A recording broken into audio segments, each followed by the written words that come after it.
Such an exciting day. There's so many things going on for each of us here and in the world.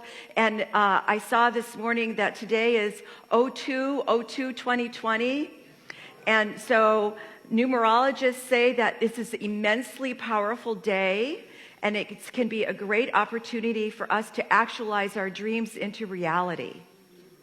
But we already know that, right? Yeah. We know that every day. We know that every day. Not everyone feels motivated and inspired. I was having dinner with a friend the other day, and she shared that she felt afraid and that she didn't have much hope for the future, that it didn't look like things were going to work out in our country, around the world. And she was feeling pretty dismayed. And I know what she means. Do you know what she means? Ever have those days? I have those days. But what happens is that we feel the separation, the hurt, and the pain, and we're looking for the solution and we don't see it. And so, as she was talking, there were two teachable moments. You know, I always find a teachable moment, right? There's two teachable moments. So the first one is when we say, I don't think things are going to change, that we're putting that out into reality, right? And what we put our energy on is what we get. Whatever we put our energy on increases. So I think I corrected her. But anyway, I was very gentle, though. Because what happens is the more we do that, then we look over here, and that's not working, and that's not working. And it's a downward spiral, and it's really hard to get out of a downward spiral, isn't it? The second thing she said is, I don't see a possible solution. And Einstein said, we cannot solve our problems with the same thinking used when we created them. Perhaps we don't see a problem because we don't see the solution because it hasn't been created yet. The practitioners and I are we're in class together studying an amazing book called Defy Gravity by Carolyn Myss. And here's what Carolyn Myss says. We are at the beyond reason point of our evolution, meaning that the type and scope of problems we are now confronting cannot be resolved by a mere gathering of reasonable people around a table. She says the problems facing humanity have become unreasonable. We must shift to another realm of perception, a realm beyond the conventional reason, in order to maneuver through the problems facing us. We must learn to think as the mystics did. We must learn to defy gravity. It's time to learn the truths that govern our interior soul. Isn't that powerful? I'm going to repeat that last part. We must learn to think as the mystics did. We must learn to defy gravity and learn the truths that govern the interior soul. So in other words, reason and conventional wisdom are not going to solve the problems of today. They're much greater than we've ever been any time in our history. But what she's saying, it's up to each of us to develop a relationship with our soul. It's time for each of us to deepen in that centering place, to make that connection with spirit. And it's from that grounded place of being that we can face the world in love. So I was thinking about what she said. I flashed back on Jean Houston. Do you remember when Jean Houston was here? Yeah, 3 years ago. It was so exciting. But she's a tell it like it is person, you know? She just lays it on the line. And I looked up my notes, and here's what she said. You have to realize that you are not just an encapsulated bag of skin dragging around a dreary little ego.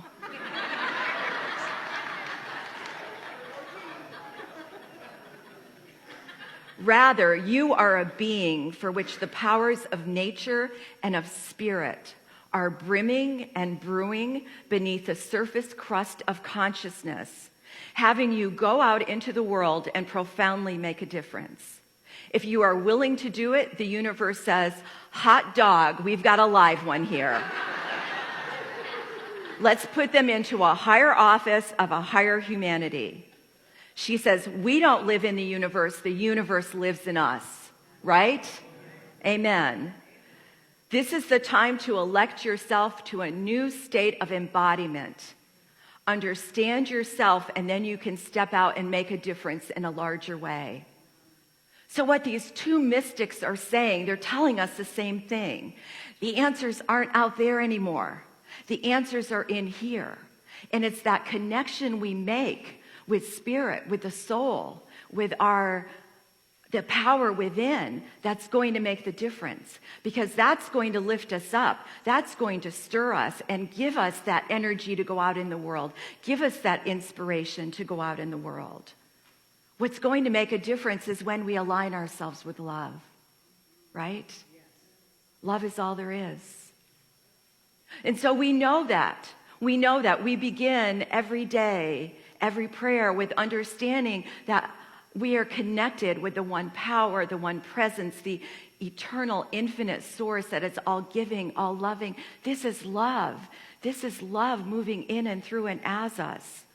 Ernest Holmes says, love is the sole impulse for creation. The whole universe is based on love. And Emma Curtis Hopkins, his teacher, said, it is well to say that God is unbounded, unlimited love. God is our love. There is an instinctive seeking of all things for love. Love is another name for life. So the vision that we hold for the future is one of love.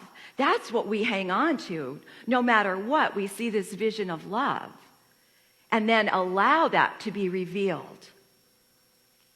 So there's 3 practices that will move us and keep us in love. You didn't think I wasn't going to give you homework, right? I always give homework. So there's 3 things that do this, that will keep us in love, connect us with love. The first one is to practice mindfulness. Be the observer. When we're mindful, we're the observer. We pay attention to what we're thinking and feeling. And the most powerful tool to do that with is meditation, right? Because meditation allows us to be in the silence.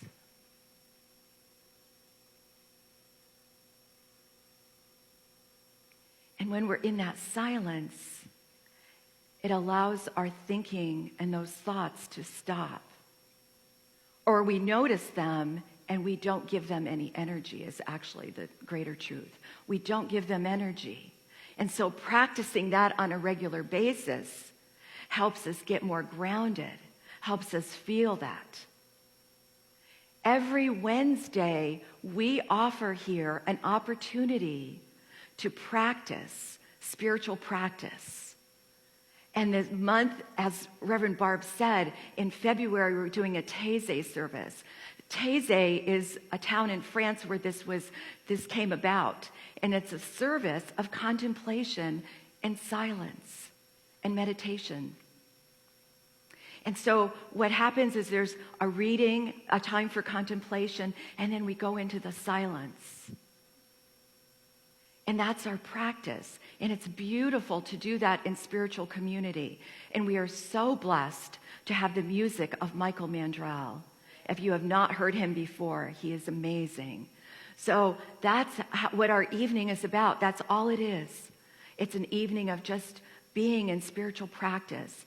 And what happens when you do that in community, there's a profound effect. You feel the difference. And it empowers you to go out and do it on your own. Another part of mindfulness is being aware of emotions. Notice what triggers you, what pushes your buttons. Your office mate talks too loudly. Your partner leaves the cap off the toothpaste. Someone in your house leaves dirty dishes in the sink. It's the little things that get to us, really. It's the little things that get to us, and they take us out of love.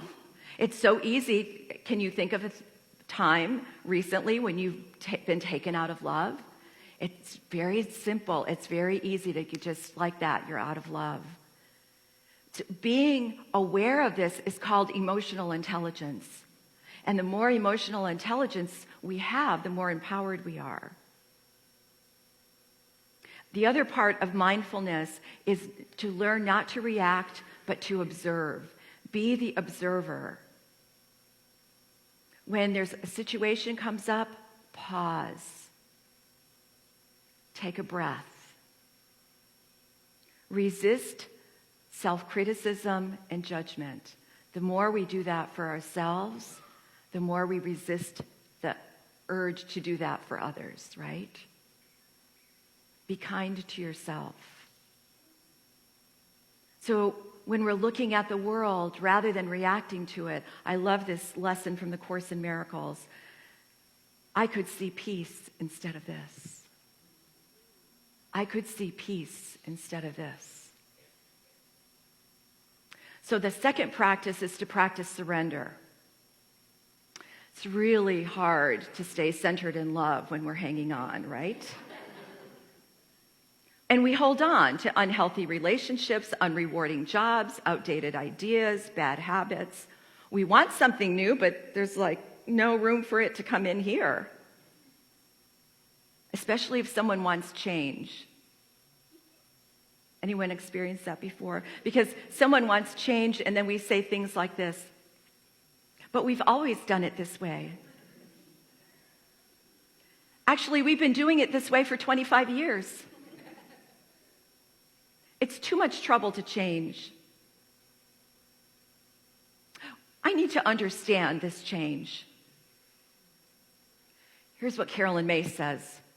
Surrender represents a course correction in our beliefs that others are responsible for our lives, and more to the point, for our pain and failure. Isn't that true? We think someone else is the cause of my pain. Someone else is doing this to me. Surrender also represents a supreme act of faith. So when we can let go, we let go of that idea. We let go of that energy. We let go of what's not working. It keeps us in love. When we're in love, we can see things differently and maybe even perhaps forgive. Forgiving is not that we forget, but we're willing to release the bonds of anger. Carolyn says, forgiveness is a mystical directive, not a rational one. Because once we can recognize what is the cause of our pain, we can begin to let it go. And forgiveness is essential for healing and to be in love. And the third practice is to practice gratitude. This is such a great tool, and it's immediate. You feel the shift immediately. It's in the now. It's that opportunity to be right here, right now, thinking, what am I grateful for? I'm grateful for being in a loving community.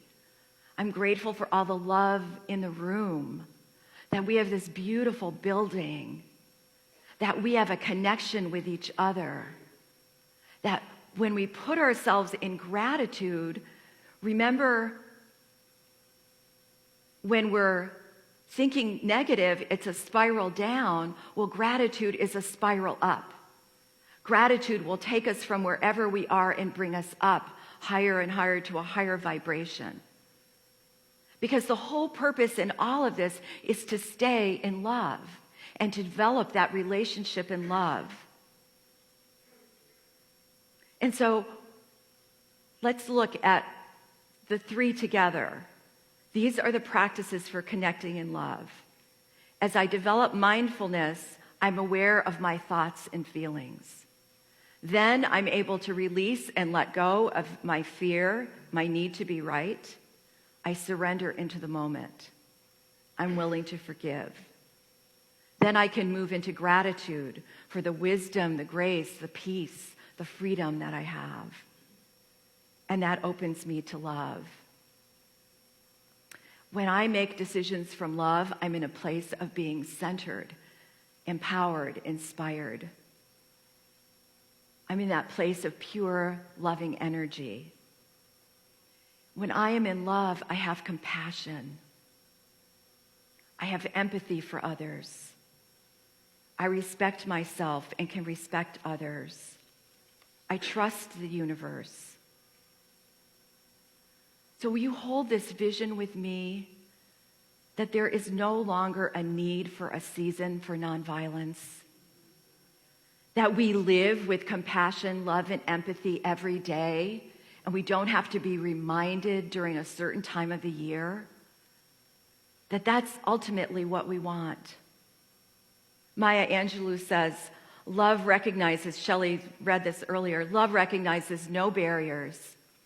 It jumps hurdles, leaps fences, penetrates walls to arrive at its destination full of hope. Because love is where hope is.